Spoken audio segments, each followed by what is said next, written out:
ఈరోజే ధనత్రయోదశి, పైగా శనివారంతో కలిసి వచ్చింది. ఎంతో పవిత్రమైన విశేషమైన రోజు ఇది. ధనత్రయోదశి లక్ష్మీదేవి పుట్టినరోజు. మరి ఇంతటి విశేషమైన రోజు ఈ కథను విన్నా, చదివినా, చెప్పినా, వినిపించినా సకల శుభాలు కలుగుతాయి. జన్మల దోషాలు తొలగి కోటి జన్మల పుణ్యం వస్తుంది. మరి ఆ కథ ఏంటో ఇప్పుడు ఈ వీడియోలో తెలుసుకుందాం. ఆశ్వయుజ బహుళ త్రయోదశిని ధన త్రయోదశి అంటారు. ఈ రోజు లక్ష్మీదేవిని భక్తి శ్రద్ధలతో పూజించడం వల్ల అప్పుల బాధలు, రుణ బాధలు తొలగిపోయి మీకంతా శుభమే జరుగుతుంది. కుబేరుడు హిందూ పురాణాల ప్రకారం యక్షులకు రాజు, సిరి సంపదలకు అధిపతి. ఈయన్ని ధనపతి అని పిలుస్తారు. 8 దిక్కుల్లో ఒకటైన ఉత్తర దిక్కుకు అధిపతి అనగా దిక్పాలకుడు. ఇతని నగరం అలకాపురి. ఇతడు విశ్రవసుని కుమారుడు. ఈయన భార్య పేరు చార్వి. ఆయన కేవలం డబ్బుకు మాత్రమే అధిపతి కాదు. కుబేరుడి అధీనంలో కొన్ని దేవగణాలు కూడా ఉంటాయి. మనకు కుబేరుడు అనగానే వెంకటేశ్వర స్వామికి అప్పిచ్చిన వాడిగానే తెలుసు. వెంకటేశ్వరుని అంతటి వాడికే అప్పు ఇచ్చాడంటే ధనానికి తక్కువవాడు కాదని డబ్బున్న మహారాజుల్ని కుబేరులతో పోలుస్తాం. అంతకు మించి కుబేరునికి తనదైన కథ ఉన్నది. శివపురాణం రుద్ర సంహితలోని సృష్టి ఖండంలో కుబేరుణ్ణి శివుడు అనుగ్రహించిన సందర్భాన్ని పేర్కొన్నారు.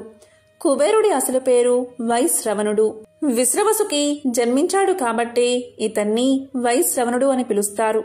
వైశ్రవణుడు పూర్వజన్మలో గుణనిధి అనే పేరుతో జీవిస్తూ తన జీవిత చిరమాంకంలో ఉపవాస దీక్ష చేసి శివాలయంలో దీపారాధన చేస్తూ తనువు చాలించాడు. ఆ కథ ఏంటో ఇప్పుడు విందాం. అనగనగా కాంపిల్యం అనే పురం. అందులో యజ్ఞదత్తుడు అనే పరమ నైష్ఠిక బ్రాహ్మణుడు. అతని కొడుకు గుణనిధి. ఎంతో కాలానికి గొడ్డువేగి పుట్టిన బిడ్డడు. అంచేత తల్లికి ఆ కొడుకంటే విపరీతమైన ప్రేమ. తండ్రి తన యజ్ఞ యాగాది కార్యకలాపాలలో మునిగి కొడుకుపై శ్రద్ధ చూపించేవాడు కాదు. బాధ్యతంతా భార్యకే వదిలేశాడు. దీనితో ఆ గుణనిధి కాస్త చదువు, సంధ్యలు, ఆచార వ్యవహారాలు పూర్తిగా మానేసి జోదగాళ్లతోనూ విటులతోనూ చెడు తిరుగుళ్ళు పడతాడు. కొడుకు వ్యవహారం తల్లికి తెలిసినా ఆమె ఏమీ అనదు. కనీసం భర్తకు కూడా చెప్పదు. పైగా కొడుకు గురించి యజ్ఞదత్తుడు ఎప్పుడు అడిగినా అబద్ధాలు చెప్పి వాడి తప్పులన్నీ దాచిపెట్టేది. సరే, ఒకరోజు అసలు సంగతి బయట పడనే పడుతుంది. ఆ రోజు యజ్ఞదత్తుడు బజారులో పోతూ ఉంటే ఒక జోదగాడి చేతికి నవరత్నాలు పొదిగిన తన ఉంగరం కనిపిస్తుంది. అది తనకి రాజుగారు బహుకరించిన ఉంగరం. ఎప్పుడో భార్యకి ఇస్తాడు దాన్ని. అది ఒక జోదగాడి చేతికి కనిపించేసరికి యజ్ఞదత్తుడు ఆశ్చర్యపోయి ఆ జోతగాడిని ఆపి ఆ ఉంగరం ఎక్కడ్నుంచి వచ్చింది అని నిలదీస్తాడు. అతను జంకు గొంకు లేకుండా విషయమంతా చెబుతాడు. గుణనిధి జోదంలో ఓడిపోయిన పనానికి గాను ఆ ఉంగరం ఇచ్చాడని, పైగా యాగ దీక్షితుల్లో నువ్వెంత గనుడివో అక్షదూర్తులలో అంటే జోదగాలలో నీ అణుగు కుమారుడు అంత గనుడు అని ఎగతాళి కూడా చేస్తాడు. దానితో దీక్షితుల వారికి పట్టరాని కోపం వస్తుంది. తల్లి కొడుకు ఏకమై అంతకాలం తన్ని మోసం చేశారని కుతకుతలాడిపోతాడు. ఇంటికి వచ్చి తల్లి కొడుకుల బండారం బయట పెట్టడానికి ఉంగరం గురించి అడుగుతాడు. అప్పుడు భార్య సోమిదమ్మ బొంకి మాట మార్చే ప్రయత్నం చేస్తుంది.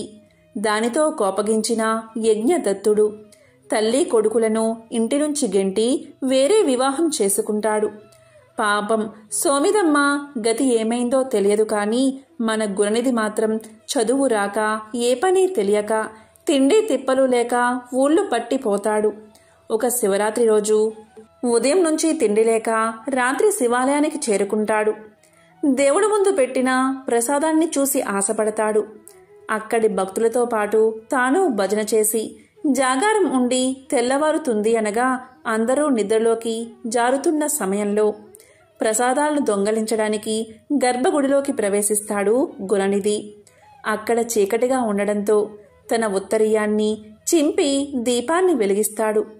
ప్రసాదాలు తీసుకుని తినడానికి బయటికి వస్తూ ఉంటే ఎవరో భక్తుడి కాలికి తగులుకోవడంతో అతను లేచి దొంగ దొంగ అని అరుస్తాడు. అప్పుడు అందరూ అతన్ని తరుముతారు. కాపలా ఉన్న రక్షక భటులు పారిపోతున్న గుణనిధిపై బాణాలు వేయడంతో ఆ శివాలయ ప్రాంగణంలోనే అతను మరణిస్తాడు. అలా చనిపోయిన గుణనిధిని తీసుకెళ్లడానికి ఒకవైపు నుంచి యమదూతలు, మరోవైపు నుంచి శివగణాలు వస్తారు. శివగణాలను చూసిన యమభటులు ఆశ్చర్యపడి ఇటువంటి గుణహీనుణ్ణి, భ్రష్టుణ్ణి శివలోకం ఎలా తీసుకెళ్తారు అని వినయంగా ప్రశ్నిస్తారు. అప్పుడా శివగణాలు ఇలా చెప్తారు. శివభక్తి తత్వంలోని సూక్ష్మాలను తెలియచేసి, గుణనిధి తెలిసో తెలియకో శివరాత్రి నాడు పగలు రాత్రి ఉపవాసముండి జాగరణ చేసి శివుడి ముందు దీపాన్ని వెలిగించి శివాలయ ప్రాంగణంలో మరణించడం వల్ల అతనికి పుణ్యం లభించిందని చెబుతారు. గుణనిధి శివలోకంలో కొన్నాళ్లు ఉండి మళ్లీ కళింగ దేశానికి రాజుగా పుడతాడు. అప్పుడు అతను పరమ శివభక్తుడై అనేక శివలింగాలను దేశమంతటా ప్రతిష్ఠిస్తాడు. కాశీనగరంలో కూడా ఒక శివలింగాన్ని ప్రతిష్ఠిస్తాడు. శివుడి గురించి తపస్సు చేసి కుబేరుడై శివుడి సాన్నిహిత్యాన్ని కూడా పొందుతాడు. ఇది క్లుప్తంగా గుణనిధి కథ. గుణనిధి శివాలయంలో దీపారాధన చేసి తనువు చాలించడం వల్ల ఆ పుణ్యఫలంతో అతను వైశ్రవణుడిగా జన్మించి శివుడికి అత్యంత సమీపంగా ఉండే అదృష్టాన్ని కూడా పొందుతాడు. ఈశ్వర అనుగ్రహాన్ని పొందడానికి కాశీ నగరానికి వచ్చి గంగా తీరంలో తీవ్రమైన తపస్సు చేస్తాడు. అతని కఠోర తపస్సుకు మెచ్చిన శంకరుడు పార్వతీ సమేతంగా ప్రత్యక్షం అవుతాడు. పరమేశ్వరుని అమిత ప్రకాశాన్ని చూడలేక వైశ్రవణుడి కళ్ళు మూతలు పడతాయి. దీంతో శివయ్య పాదాలను దర్శించుకోవడానికి తనకు చూపు ప్రసాదించమని అతను వేడుకుంటాడు. అర్ధనారీశ్వరుడైన శివుణ్ణి దర్శించి పక్కనే అమ్మవారు ఉండడంతో వైశ్రవణుడు అసూయ పడతాడు. నిరంతరం అమ్మ శివుని వెంట ఉండడాన్ని అసూయపడి కుటిల మనసుతో ఆమె వంక చూస్తాడు. దీన్ని గ్రహించిన పార్వతి ఏకంటితో తన్ను వంకరగా చూశాడో ఆ కన్ను పోతుందని వైశ్రవణుణ్ణి శపిస్తుంది.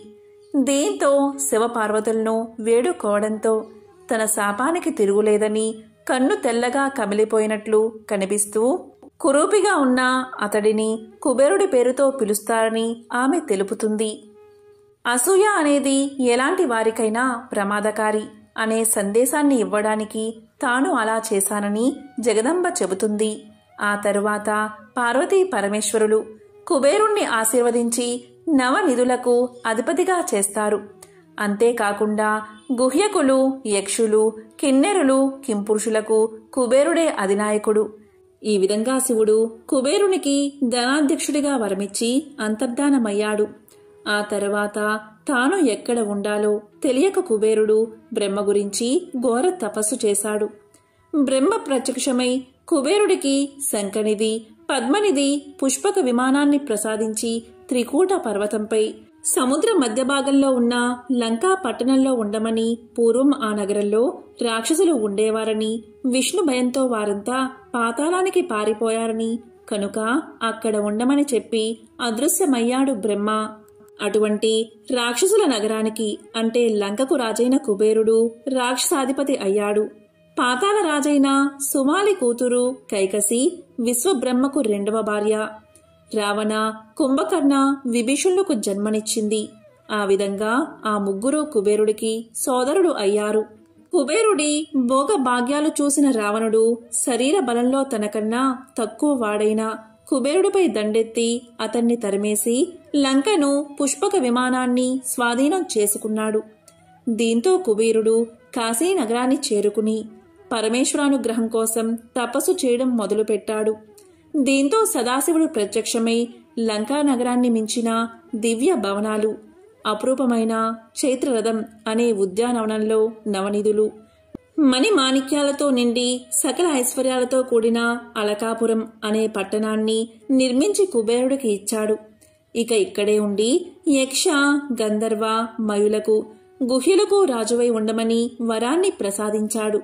ధనదుడివై ఉత్తర దిక్పాలకుడిగా తనకు ప్రియమిత్రునిగా వర్ధిల్లమని చెప్పి కుబేరుడికి మంచి రూపాన్ని ప్రసాదించి శివుడు మాయమయ్యాడు. మణిమాణిక్యాలు, సంపదలతో నిండి కల్పవృక్షం నుండి వీచే చల్లని గాలిని, సుగంధ సువాసల్ని ఆస్వాదిస్తూ గంధర్వకాంతల గానానికి అనుగుణంగా రంభ, చిత్రసేన, మిశ్రకౌసి, మేనక, ఊర్వశి, సహజన్య, సౌరభేయి, బుల్బుద, లతా వంటి అప్సరసల నాట్యాలను చూసి ఆనందిస్తూ మణిభద్రుడు, గంధకుడు, గజకర్ణుడు, హేమనేత్రుడు, హారికాక్షుడు, విరూపాక్షుడు అనే అనుచరుల సేవలు అందుకుంటూ సుఖంగా ఉన్నాడు కుబేరుడు. కుబేరుడికి ఏకపింగళుడు అనే పేరు కూడా ఉంది. ఒకసారి పార్వతీదేవి శివుడి ఎడమ తొడపై కూర్చుని ఉండడం కుబేరుడు అసూయతో చూశాడట. అది చూసిన పార్వతీదేవి అతన్ని కుబేరుడు కమ్ము అని శపించిందట. చెడు దృష్టితో చూశాడు కాబట్టి ఇతని కన్ను కామెర్ల రోగికి వలె పచ్చగా మారిపోతుంది. అంటే పింగళాక్షుడు అయిపోయాడు. అందుకే ఇతనికి ఏకపింగహ అనే పేరు ఉంది. కుబేరుడు అన్నది శాపం వల్ల వచ్చిన పేరే కాని అసలు పేరు వైశ్రవణుడు మాత్రమే. కుబేరుడి భార్య పేరు చిత్రరేఖ. ఈ దంపతులకు పాంచాలికుడు, మణిగ్రీవుడు, నల కుబేరుడు అనే కొడుకులు, మీనాక్షి అనే కూతురు ఉన్నారు. మణిగ్రీవుడు, నల కుబేరుడు నారదుని శాపం వల్ల రెండు మద్ది చెట్లుగా మారి పక్క పక్కనే ఉంటే ద్వాపర యుగంలో బాలకృష్ణుడు ఆ రెండు చెట్ల మధ్యలో నుంచి తన తల్లి తన్ను కట్టేసిన రోలుతో సహా దోగాడుకుంటూ వెళ్లి ఆ చెట్లను కూల్చి వారిద్దరికీ శాప విమోచనం కలగజేసిన కథ అందరికీ తెలిసిందే. సిరి సంపదల్నిచ్చి ఆనందాన్ని పెంపొందించే దైవంగా భావించబడే లాఫింగ్ బుద్ధ మన కుబేరుడే అని చాలామంది నమ్ముతారు. కుబేరుణ్ణి పూజిస్తూ ఆర్థిక ఇబ్బందులు తొలగి వ్యాపారాభివృద్ధి జరుగుతుందని పెద్దల మాట. అందుకే ధనత్రయోదశి రోజు కుబేరుణ్ణి పూజిస్తారు. మంత్ర పుష్పంలో రాజాది రాజాయ ప్రసహ్య సాహినే నమో వయం శ్రవణాయ కుర్మహే సమే కామ కామాయ మహ్యం కామేశ్వరో వైశ్రవణోదయ దాతు కుబేరాయ వైశ్రవణాయ మహారాజాయ నమః అని చెబుతాం. హిందువులతో పాటు బౌద్ధ, జైన భక్తులు కూడా నమ్మి పూజించే దైవం కుబేరుడు. జైనులు ఇతన్ని సర్వానుభూతి అని పిలుస్తారు. బౌద్ధులు ఇతన్ని జంబాలుడు అని అంటారు. కుబేరుని చేతిలో ఎప్పుడూ బంగారు నగలు కల ఒక సంచి కాని, వజ్రాలు, మణులు వెదజల్లే ముంగిసగాని ఉంటాయి. మరొక చేతిలో నిమ్మకాయ ఉంటుంది. అందుకే ఈయనకి జంబాలుడు అనే పేరు వచ్చింది అంటారు. అగ్ని పురాణం ప్రకారం కుబేరుడి ఆయుధం గద, వాహనం మనిషి. ఓం యక్షరాజాయ విద్మహే అలకాదీసాయ ధీమహి తన్నో కుబేరః ప్రచోదయాత్. ఓం యక్షరాజాయ విద్మహే అలకాదీసాయ ధీమహి తన్నో కుబేరః ప్రచోదయాత్. కలియుగ దైవమైన శ్రీ వెంకటేశ్వరుడు శ్రీ పద్మావతి అమ్మవారితో తన వివాహం కోసం కుబేరుడి వద్ద 14 లక్షలు రామముద్ర నాణాలు అప్పు తీసుకున్నాడు. రుణపత్రం రాసి ఇచ్చారు స్వామి. బ్రహ్మ, శివుడు సాక్షులుగా దాన్ని ధృవీకరించారు. రుణపత్రం ప్రకారం వివాహమైన 1000 సంవత్సరాలలో వడ్డీతో సహా రుణం మొత్తం చెల్లింపబడుతుందని పేర్కొనబడింది. అందుకే శ్రీ వెంకటేశ్వర స్వామి భక్తులు తమ శక్తి కొలది దానాన్ని విరాళంగా అందించి స్వామి రుణాన్ని తిరిగి చెల్లించడంలో సహాయపడి పుణ్యాన్ని పొందుతారు. ఎంతో పవిత్రమైన విశేషమైన ధన త్రయోదశి రోజు కుబేరుడికి సంబంధించిన ఈ కథలను విన్నా, చదివినా, చెప్పినా, వినిపించినా రుణ సమస్యలు తొలగి సకల శుభాలు కలుగుతాయి. లక్ష్మీ కటాక్షం కలుగుతుంది. సమస్త సంపదలు చేకూరతాయి. పూర్వకాలంలో హిముడు అనే ఒక మహారాజు ఉండేవాడు.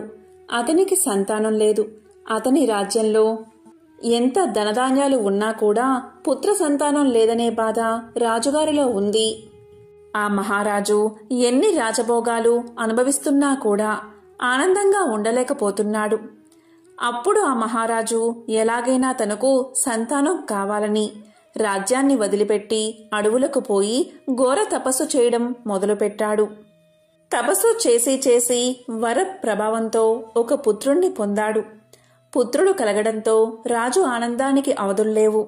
రాజ్యంలో అందరూ కూడా పండుగ చేసుకున్నారు.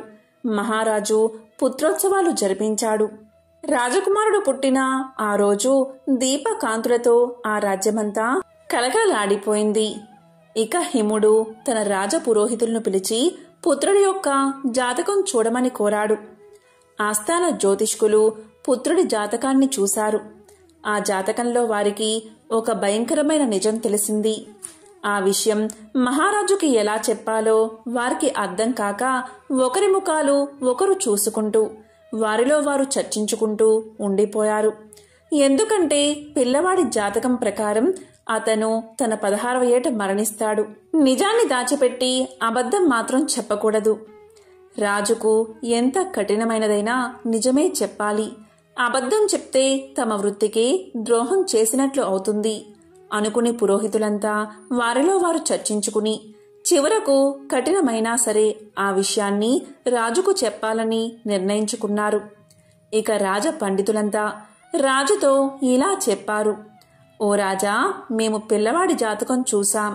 అంతా బాగానే ఉంది. పిల్లవాడు పరాక్రమవంతుడు అవుతాడు. కాని రాకుమారుడు అల్పాయుష్కుడు అని పలికారు. ఆ మాటలు విన్న రాజు అలాగే రాణి ఎంతో బాధపడ్డారు. దుఃఖంతో పండితులతో ఇలా అన్నారు. ఓ పురోహితులారా, మీరు జాతకాన్ని సరిగ్గా చూసారా? అల్పాయుష్కుడైన పుత్రుడు మాకు కలగడం ఏమిటి? మాకు అయోమయంగా ఉంది అన్నారు ఆ దంపతులు. దానికి పండితులు, మహారాజా, జాతకాన్ని 1కి 10 సార్లు మేమందరం చూశాం. జాతకంలో యువరాజు తన 16వ ఏట మరణిస్తాడు అనే ఉంది. దీన్ని తప్పించడం ఎవరితరం కాదు అన్నారు పండితులు. దానికి మహారాజు పురోహితులతో ఇలా పలికాడు. పురోహితులారా, ఆ మృత్యువును తప్పించడానికి ఏవైనా పరిహారాలు ఉన్నాయా? మీరందరూ ఏదో ఒకటి ఆలోచించి నా పుత్రుడి మరణాన్ని తప్పించండి అని కోరాడు. దానికి పురోహితులు ఇలా పలికారు. మహారాజా, పరిహారాలకు ఈ గండం తొలగదు. జాతకంలో మరణ గండం స్పష్టంగా కనిపిస్తుంది. దాన్ని తప్పించడం ఎవరి తరమూ కాదు. మీ భారాన్నంతా దైవం మీదే వెయ్యండి అన్నారు పండితులు. దానికి మహారాజు మహారాణి ఎంతగానో విచారించారు.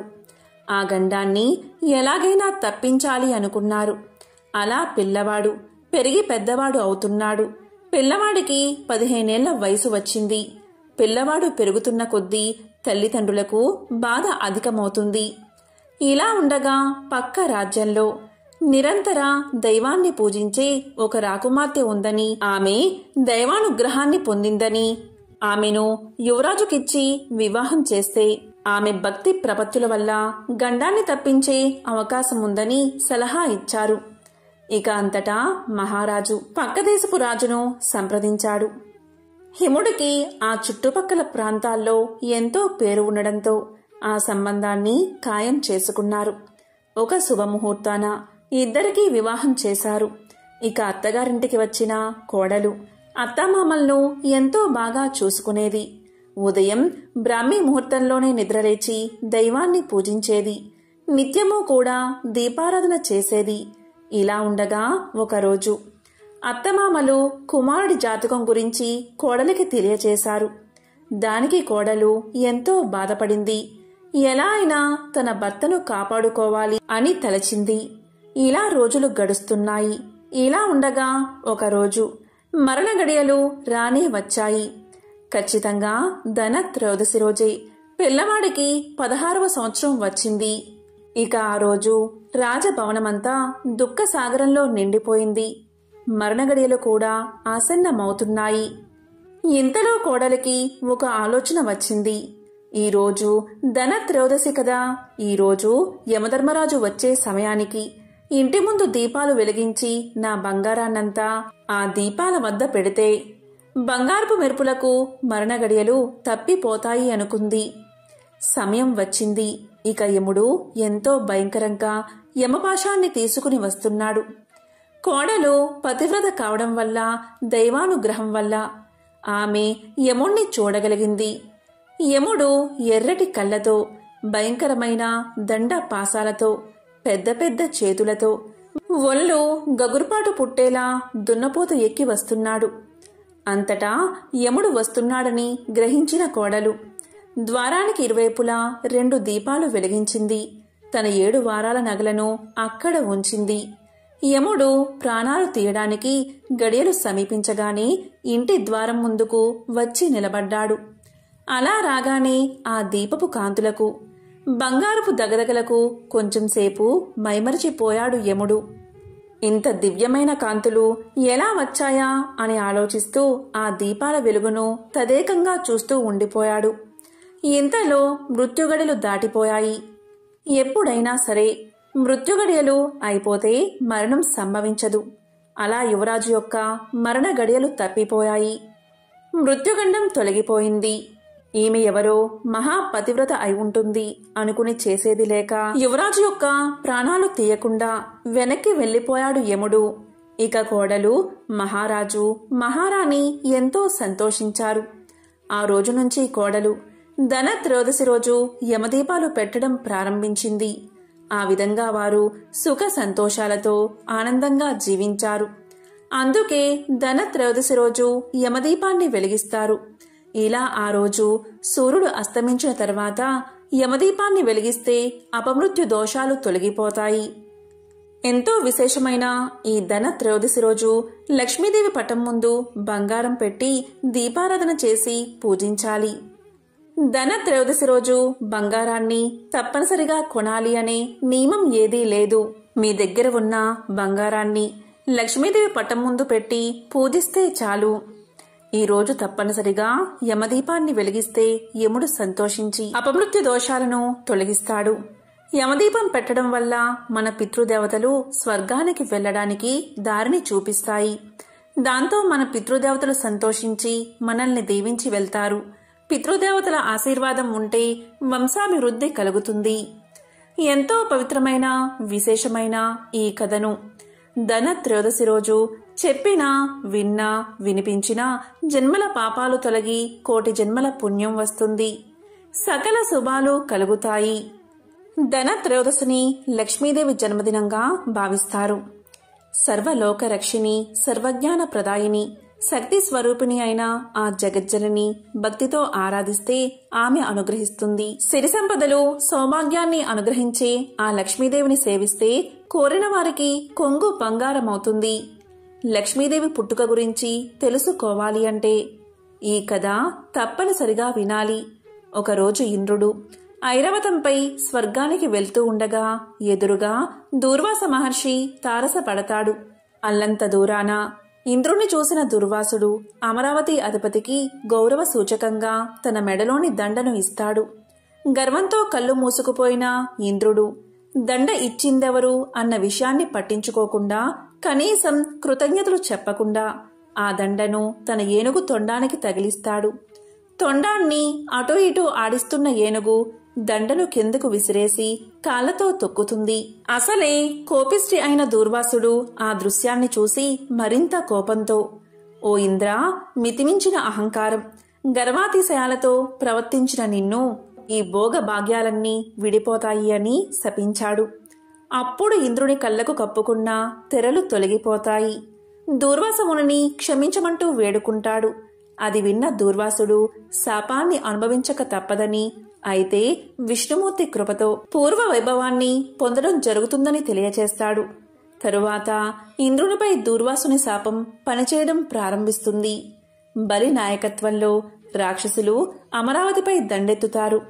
ఇంద్రుణ్ణి అతని పరివారంతో పాటు స్వర్గం నుండి తరిమేస్తారు. తప్పనిసరి పరిస్థితుల్లో ఇంద్రుడు అజ్ఞాతంగా ఉండిపోయి తన గురువు బృహస్పతిని సలహా అడుగుతాడు. అందుకు తగిన పరిష్కారాన్ని బ్రహ్మదేవుడే సూచిస్తాడని బృహస్పతి చెప్పడంతో ఇంద్రుడు తన పరివారంతో కలిసి బ్రహ్మదేవుణ్ణి ప్రార్థిస్తాడు. అందుకు పరిష్కారాన్ని విష్ణుమూర్తే చెబుతాడని బ్రహ్మదేవుడు పలకడంతో అందరూ కలిసి విష్ణు సన్నిధికి చేరుకుంటారు.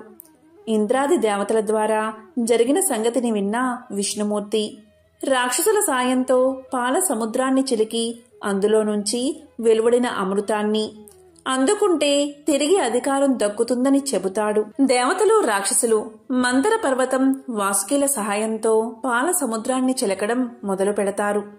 విష్ణుమూర్తి కూర్మావతార రూపంలో మందర పర్వతం సముద్రంలో మునిగిపోకుండా భరిస్తాడు. తరువాత పాల సముద్రం నుండి ఎన్నో రకాలైన జీవులు, వస్తువులు వెలువడతాయి. అప్పుడే ఒక యువతి కళ్ళు చెదిరే అందంతో, అందెల మృదుమధుర రవలులతో, చేతిలో కలువ మాలతో ఉదయిస్తుంది. ఆమెనే లక్ష్మీదేవి. ఆమె విష్ణుమూర్తిని తన భర్తగా అంగీకరిస్తూ ఆయన మెడలో మాల వేసి సిగ్గుతో ఆయన సరసన నిలబడుతుంది. అలా క్షీరసాగర మదనం నుంచి జన్మించిన లక్ష్మీదేవి దుష్ట శిక్షణార్థం మహావిష్ణువు ఎత్తిన అవతారాలంటిలోనూ ఆయన సరసనే ఉంటుంది. ఇదే లక్ష్మీదేవి పుట్టుకకు సంబంధించిన ఒక విశేషమైన కథ. ధనత్రయోదశి రోజు ధన్వంతరి జయంతిగా కూడా జరుపుకుంటారు. ధన్వంతరి శ్రీ మహావిష్ణువు యొక్క 21 అవతారాలలో ఒకటి. ఇతను దేవ వైద్యుడు. ఈ కథను విన్నంతనే ధన్వంతరి ఆశీర్వాదం మనపై కలిగి మనందరికీ చక్కటి ఆరోగ్యం కలుగుతుంది. మరి ఆ కథ ఏంటో ఇప్పుడు తెలుసుకుందాం. శ్రీ మహావిష్ణువు యొక్క 21 అవతారాలలో ధన్వంతరి ఒకటని, ధన్వంతరి దేవ వైద్యుడని భాగవత పురాణం చెబుతుంది.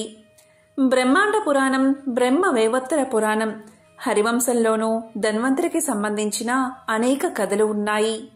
దేవతలు, దానవులు క్షీరసాగర మదనం చేశారు. అందులో నుంచి మొదట హాలాహలం ఉద్భవించింది. దాన్ని పరమశివుడు కంఠంలో నిలిపి గరల కంఠుడు అయ్యాడు. తరువాత కల్పవృక్షం, కామధేనువు, ఐరావతం, చంద్రుడు, శ్రీ మహాలక్ష్మి ఉద్భవించారు.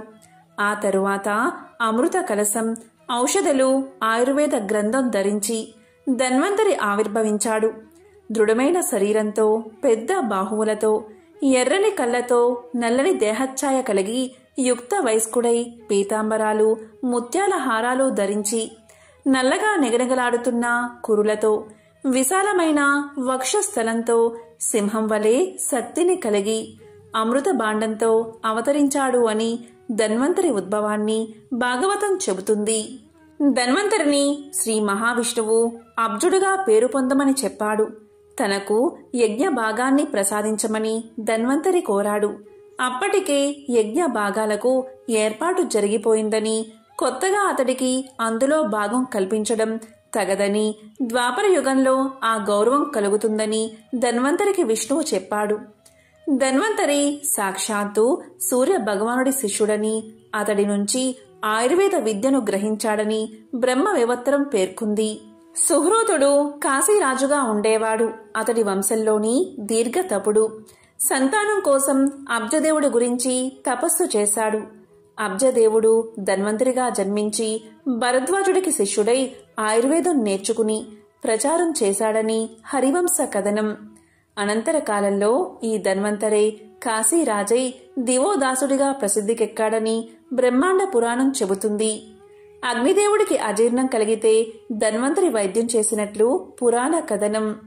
బ్రహ్మ వైవత్తర పురాణంలోని కృష్ణజన్మ ఖండంలో ధన్వంతరి మానసాదేవుడి యొక్క వృత్తాంతముంది. ఒకసారి ధన్వంతరి, అతని శిష్యులు కైలాసానికి వెళ్తూ ఉండగా తక్షకుడు అనే సర్పం వారిపై విషం చెమ్మగా ఒక శిష్యుడికి స్పృహ తప్పిపోతుంది.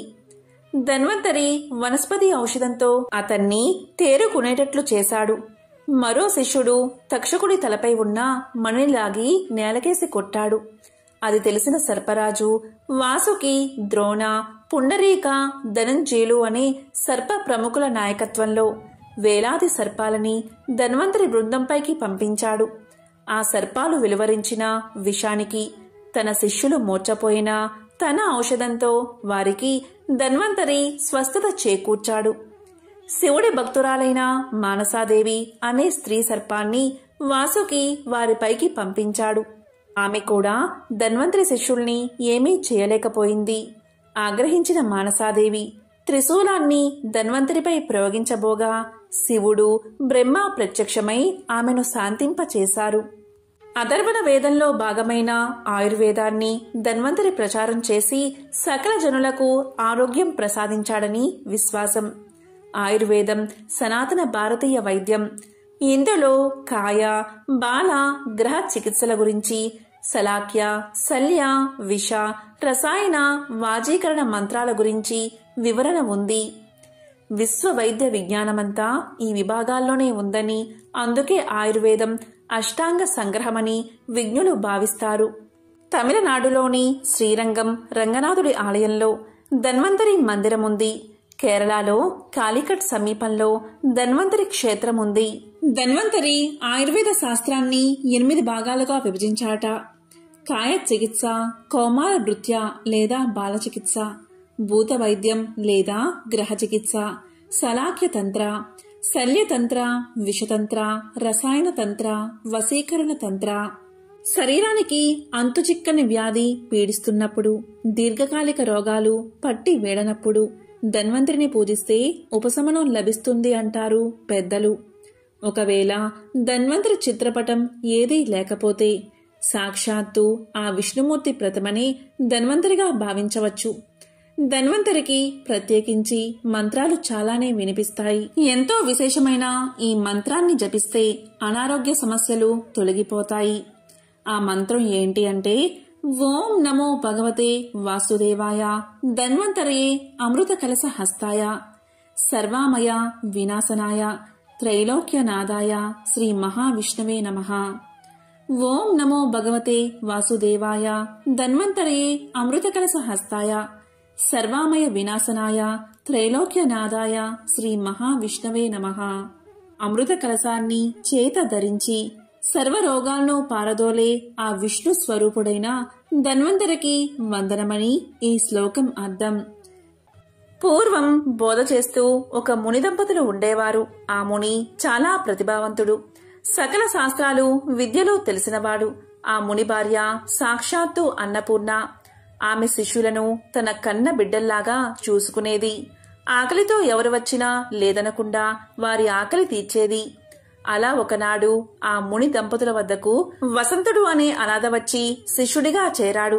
అతను బాగా చురుకైనవాడు, తెలివైనవాడు కావడంతో అతనికి గురువుగారు నేర్పించే విద్యలన్నీ కూడా ఇట్టే అబ్బేవి. వసంతుడు కొన్నాళ్లకే తన గురువుకు తెలిసిన విద్యలన్నీ పూర్తిగా నేర్చుకున్నాడు. ఇక అతనికి నేర్పడానికి తన వద్ద ఉన్న జ్ఞానం సరిపోకపోవడంతో తనకు గురువులైన వారి వద్దకు పంపించి మరీ విద్యాభ్యాసం చేయించాడు ఆ గురువర్యుడు. అయితే కొన్నాళ్లకే అతనికి నేర్పడానికి తమ వద్ద ఉన్న విద్యలన్నీ కూడా పూర్తయ్యాయని ఆ పెద్ద గురువులైన వాళ్లు కూడా తెలియచేశారు.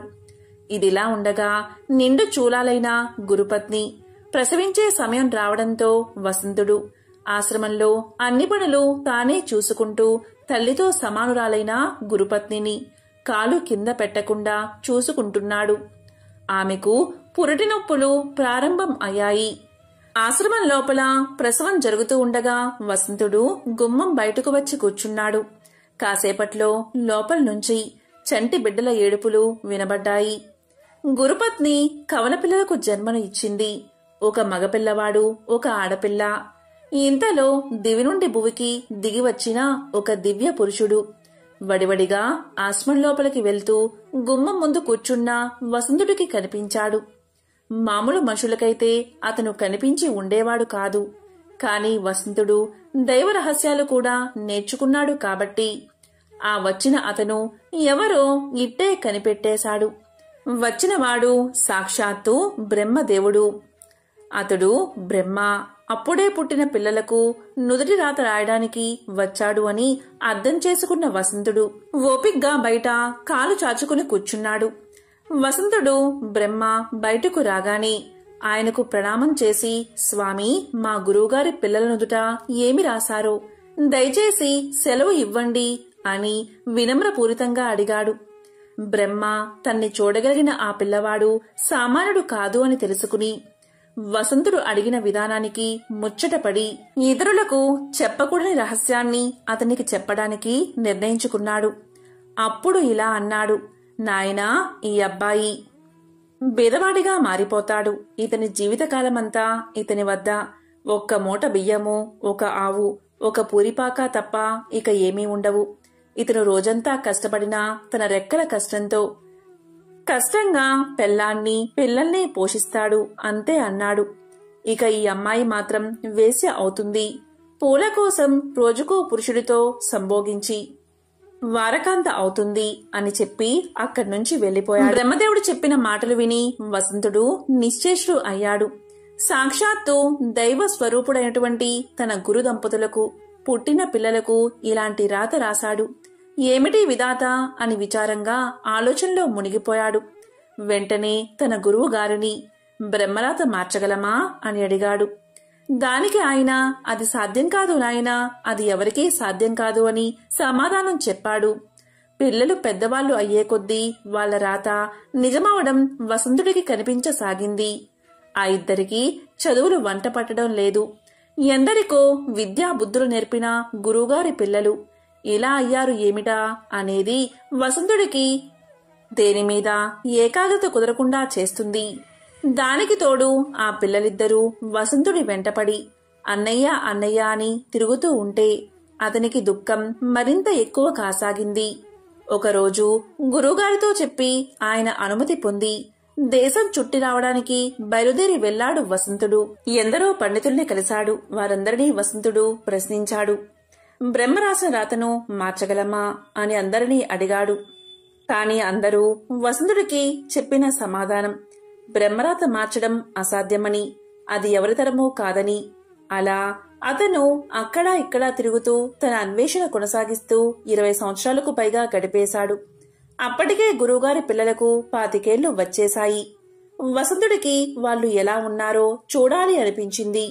ఆశ్రమానికి తిరిగి వచ్చాడు. అప్పుడు అక్కడ పరిస్థితి, గురువుగారి కుమారుడి పేరు శంకరుడు. అతను ఆ ఊరిలోనే కూలీ పని చేస్తున్నాడని, గురువుగారి కుమార్తె పేరు వసంతసేన. ఆమె దగ్గర్లోనే ఒక పట్టణంలో వ్యభిచార వృత్తిలో ఉన్నదని తెలుసుకున్నాడు.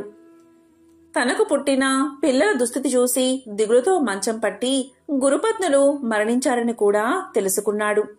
అప్పుడు వసంతుడు బాగా ఆలోచించాడు. ముందు శంకరుణ్ణి వెతుక్కుంటూ వెళ్లాడు. వసంతుణ్ణి చూడగాని అన్నయ్య అంటూ బావురమన్నాడు శంకరుడు. చిన్న పూరిపాక, చిరిగిపోయిన దుస్తుల్లో భార్య, ఒక కొడుకు. ఇంట్లో ఎక్కడ చూసినా విలయ తాండవం చేస్తున్న కటిక దారిద్ర్యం. ఇది శంకరుడి పరిస్థితి. దీంతో వసంతుడు ఇలా అన్నాడు. తమ్ముడు, నువ్వు బాధపడకు. ఇప్పటినుంచి నేను చెప్పినట్లు చెయ్యి అన్నాడు. దానికి సరే అన్నాడు శంకరుడు. అన్నయ్య, ఇక నుంచి నువ్వు ఎలా చెప్తే అలాగే చేస్తాను అన్నాడు. అప్పుడు వసంతుడు, ముందు ఆ ఆవును తోలుకుని పట్నానికి వెళ్దాం పదా అన్నాడు వసంతుడు. ఏమీ మాట్లాడకుండా ఆవును తోలుకుని వసంతుణ్ణి అనుసరించాడు శంకరుడు. ఇద్దరూ నేరుగా పట్నంలోని సెంత దగ్గరకు వెళ్లారు. అక్కడ ఒక దళారి దగ్గరకు వెళ్లి ఆ ఆవును ఎంతకు కొంటావు అని అడిగాడు. తర్వాత అతడు చెప్పిన ధరకు అమ్మేశాడు వసంతుడు. శంకరుడికి ఏమీ అర్థం కాకపోయినా వసంతుడికి ఎదురు చెప్పలేదు. ఆవును అమ్మగా వచ్చిన డబ్బుతో వంటకు అవసరమైన సరుకులను, శంకరుడి భార్యకు పిల్లలకు కొత్త బట్టలు కొన్నారు. తిరిగి గ్రామానికి బయలుదేరి ఇంటికి రాగాని ఆ సరుకులతో వంట చేయించాడు.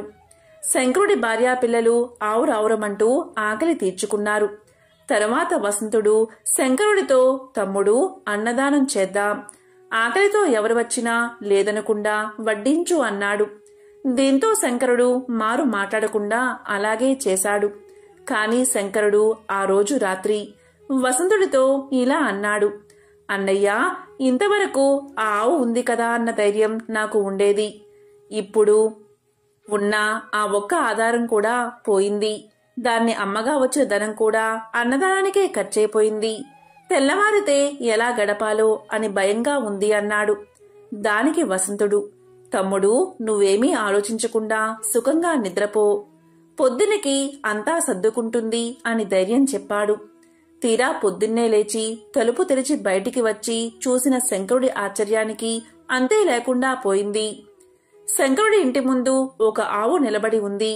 శంకరుడి ఆస్తి ఎప్పుడు ఒకే ఆవు అని బ్రహ్మ రాసిన రాత పొల్లుపోకుండా ఉండడానికి రాత్రికి రాత్రి బ్రహ్మే స్వయంగా ఒక ఆవును తీసుకుని వచ్చి అక్కడ కట్టేశాడు. ఆ రోజు కూడా ఆవును తీసుకుని వెళ్లి సంతలో అమ్మి వచ్చిన ఆ డబ్బుతో అన్నదానం చేయించాడు వసంతుడు. తమ్ముడు, ఇక ఇలాగే ప్రతిరోజు క్రమం తప్పకుండా చేస్తూ ఉండు అని చెప్పి వసంతుడు అక్కడ్నుంచి వసంతసేనను వెతుక్కుంటూ బయలుదేరాడు. అన్ని దానాల్లోకెల్లా గొప్పదైన అన్నదానాన్ని క్రమం తప్పకుండా చేస్తున్నందున శంకరుడు తన జీవితంలో అనంతమైన పుణ్యాన్ని మూటకట్టుకున్నాడు. ఆ తరువాత వసంతుడు వాళ్ళను వీళ్లను అడుగుతూ వెళ్లి వసంతసేనని కలుసుకున్నాడు. వసంతసేన ఒక అవ్వతో కలిసి ఒక ఇంట్లో ఉంటుంది. ఆమె వసంతుణ్ణి చూడగానే బోరుమని ఏడ్చేసింది. అన్నయ్యా, నేను మహాపాపిని. ఈ పాప పంకిలంలో కూలిపోయాను. మీలాంటి ఉన్నతుణ్ణి చూడ్డానికి నాకు అర్హత లేదు అని బావురమ్మంది. దానికి వసంతుడు, ఊరుకో చెల్లి, ఊరుకో. ఈ పాప పంకిలం నుండి నువ్వు బయటపడే మార్గాన్ని చెబుతాను. ఇక ఇవాల్టి నుంచి నేను చెప్పినట్లు చెయ్యి అన్నాడు. ఆమెను ఓదార్చాడు. దానికి సరే అంది వసంతసేన. ఆ రాత్రికి విఠలుడు ఎవరు వచ్చినా సరే 1,00,000 వరహాలు చెల్లించాల్సిందే. 1,00,000 వరహాలు చెల్లిస్తేనే లోపలికి ప్రవేశమని చెప్పమని అక్కడ ఉన్న వసంతసేనతో ఉన్న అవ్వకు చెప్పాడు. దానికి ఆశ్చర్యపోతూ, అవ్వా, అయ్యా, ఇది జరిగే వ్యవహారం కాదు అని ఏదో చెప్పబోయింది. వసంతుడు ఆమెను మధ్యలోనే వారించి, నేను చెప్పినట్లు చెయ్యి అన్నాడు. ఆజ్ఞాపిస్తున్నట్లుగా అన్నాడు. ఆ రాత్రి 2-3 విడులు వచ్చి 1,00,000 వరహాలు అనగానే వెనుతిరిగి వెళ్లిపోయారు. అది వాళ్ళు ఊహించలేని మొత్తం. కాని అర్ధరాత్రి సమీపిస్తుంది అనగా ఒక మహాపురుషుడు మాత్రం 1,00,000 వరహాలతో వచ్చి ఆ రాత్రి వసంతసేనతో గడిపి వెళ్లాడు. ఆ మరుసటి రోజు రాత్రి కూడా అలాగే జరిగింది. తన రాత తప్పకుండా వసంతసేనకు దగ్గరకు వచ్చింది సాక్షాత్తు బ్రహ్మే అని వసంతుడికి తెలుసు. అలా బ్రహ్మ ఆమె దగ్గరకు రావడం వల్ల ఆమె మూటగట్టుకున్న పాపాలన్నీ కూడా నశించిపోయాయి. ఆమె జన్మ చరితార్థం అయింది. అలా వసంతుడు వాళ్ళిద్దరి చేత పుణ్యకర్మలు చేయించి గురుపత్నుల రుణం తీర్చుకున్నాడు. ఈ ప్రపంచంలో ప్రతి జీవి నుదుట తల రాసేది బ్రహ్మే. అయినా దాన్ని చక్కగా తీర్చిదిద్దుకునే శక్తిని, అవకాశాన్ని మాత్రం ప్రతి జీవికి ఇచ్చాడు అని దాన్ని నిరూపించాడు. అలా బ్రహ్మరాతను సైతం బ్రహ్మాండమైన రాతగా మార్చి చూపించాడు వసంతుడు. ఎంతో పవిత్రమైన, విశేషమైన ఈ ధన త్రయోదశి రోజు ఈ కథలను విన్నా, చదివినా, చెప్పినా, వినిపించినా సకల శుభాలు కలుగుతాయి. జన్మల దోషాలు తొలగి 1,000,000 జన్మల పుణ్యం వస్తుంది. ఓం శ్రీ మహాలక్ష్మియే నమః. ఓం శ్రీ మాత్రే నమః.